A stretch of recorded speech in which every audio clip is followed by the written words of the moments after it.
A knight sits alone in his chamber. Dante Alighieri's Inferno, which wouldn't be written for another 200 years, describes the 7 circles of hell, describing the 7 deadly sins. The warrior monks of the Knights Templar seem to have broken one or more of these sins, and the knight knows it. The sins of wrath and greed are burning him from the inside out.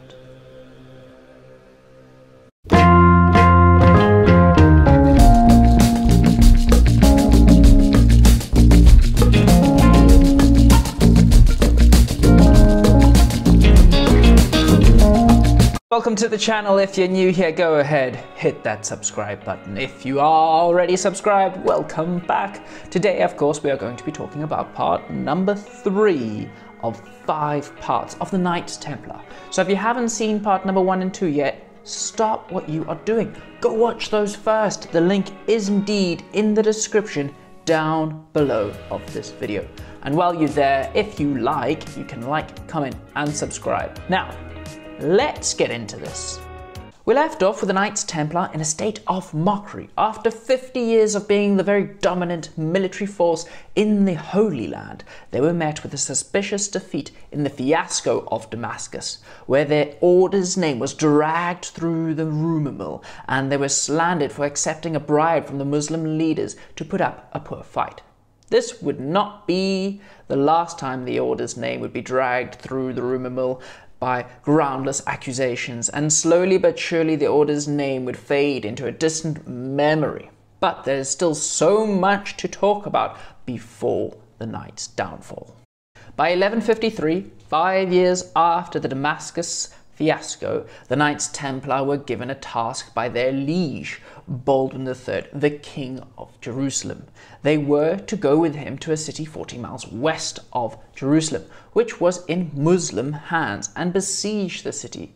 I am, of course, talking about the besiegement of Ascalon, which started on the 25th of January 1153 and continued on until there was a little fire in the wall of the city, and it grew until a small section of the wall collapsed altogether on the 19th of August 1153.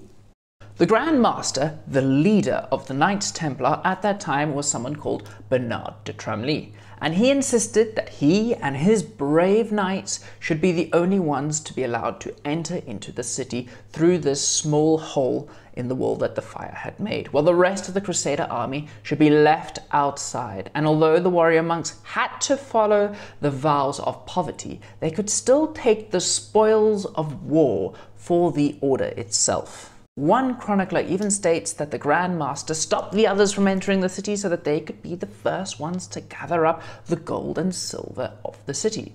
But whether his actions were out of bravery or something more sinister, the results were the same. He and his men were only 40 in total. They entered the city and faced an entire army garrison, so there was only one outcome. They were indeed slaughtered. The Muslims barricaded the hole in the wall, and they decapitated the knights, sending their heads to the Egyptian Sultan, and hung their bodies on the city wall as a warning to the Christian army that waited outside, showing them that they would only find death if they entered the city. 3 days later, however, on the 22nd of August, 1153, the city did indeed succumb to the siege, and they surrendered to King Baldwin III of Jerusalem. And this was a big win for the Crusader army, but for the Knights Templars, not only did they lose their leader, their Grand Master, but they lost some 40 of their best fearsome warriors. However, crucially, their actions were another stain on their noble reputation. For the next 2 decades, however, the Knights Templar continuously grew, both in terms of their ranks and their numbers, but most importantly, their financial power. To rectify their faults in the past, there was an opportunity that was coming nearer and nearer. You see, there was a man who was developing in the Egyptian military ranks, and eventually he would found his own dynasty, the Ayyubid dynasty, and became the Sultan of Egypt. His name was Yusuf ibn Ayyub ibn Shayyidi, or better known as Saladin, Perhaps we should do a series on him in the future. Let me know what you think in the comment section down below. By 1174, Saladin launched the conquest of Syria, where he was welcomed as a Muslim ruler in Damascus. And by 1175, a year later, he had conquered the entire country, including the Assassins, the original order for the popular game Assassin's Creed. He was near his prime at the age of 40, and he had tens of thousands of troops at his disposal. And he was one of the most revered men in the entire known world. 2 years later, in 1177, Saladin set his eyes on the holy city of Jerusalem, which was under the leadership of a teenage boy, King Baldwin IV, better known as the Leper King due to his infection with leprosy, a bacteria that attacks an individual's skin and nerves, often rendering them both disfigured and dilapidated, which he contracted as a child, but it wasn't confirmed until he was made king. Hence, he was indeed the Leper King. When he caught wind that this great Islamic army of Saladin's was on the march, he needed to pull something out the bag. He only had an army of around a couple of thousand foot soldiers, 400 knights, and 80 of which were the elite Knights Templar. The Christians were clearly outnumbered and outgunned, but what they lacked in numbers, they made up for in discipline and experience, especially with the Knights Templar on the side. The Knights Templar had been unrivaled in terms of their military experiences. The Latin law, the code of conduct, which had evolved over time, now included military tactics and strategy which were hailed as closely guarded secrets. For one thing, the fighting in the Holy Land was different compared to Europe. It was smaller scale, the weather was different, the Knights Templar were all trained to be ruthless killers. They rode on horseback and developed the tri-cavalry charge. They lined up in 3 lines, one behind another, and charged on horseback. The first line would break the enemy line, sending them into disarray. The second line would charge in and kill the enemy, and the third line would come in and finish the job. In other words, the Knights Templar were indeed a lean, mean, killing machine. They were amazingly proficient, and their spirituality as well as their faith made them even more devoted to their mission. The vows that they would take were the very backbone of their order, and those vows were of poverty, everything for the order, chastity, to focus on the task at hand, and finally obedience, all characteristics which you would want in a fighting force. There is even a phrase in the vows that no Templar should flee the battlefield for any reason except for one, if they were the last knight standing and all the banners had fallen. They may flee, but only to ensure that the order continues. These vows would prove very useful for Baldwin IV and the Kingdom of Jerusalem. Obviously, these vows came from the Catholic faith, and one historian has linked the Knights Templar to the infamous jihadists, who are also religious warriors. Live or die, it really makes no difference to them. Baldwin IV and a large group of Knights Templar had planned to go on an expedition north to help out at the besiegement of Ascalon, where Saladin was attacking the city, but Baldwin was stalled by a detachment of troops sent by Saladin.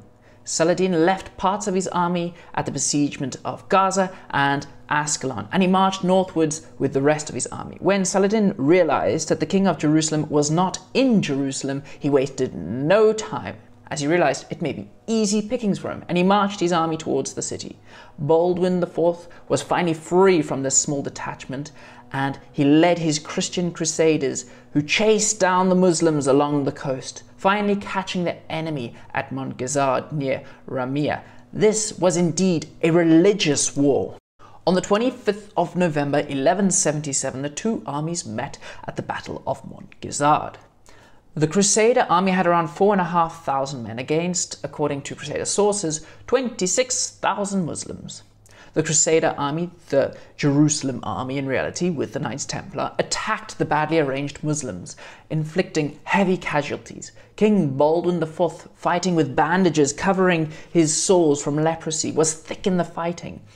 The Knights Templar fought valiantly, and with their great military might and some mishaps from Saladin, the Catholics came out victorious. Saladin was left humiliated. His baggage train had even been captured, and he narrowly escaped by jumping on a camel. He had lost thousands of men in this battle.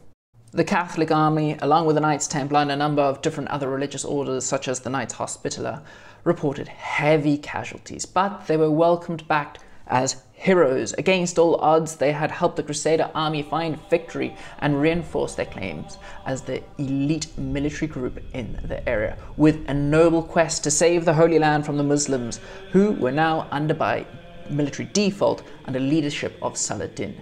But this loss wouldn't deter Saladin. He and the Muslims wanted Jerusalem for the same reason that the Catholics did.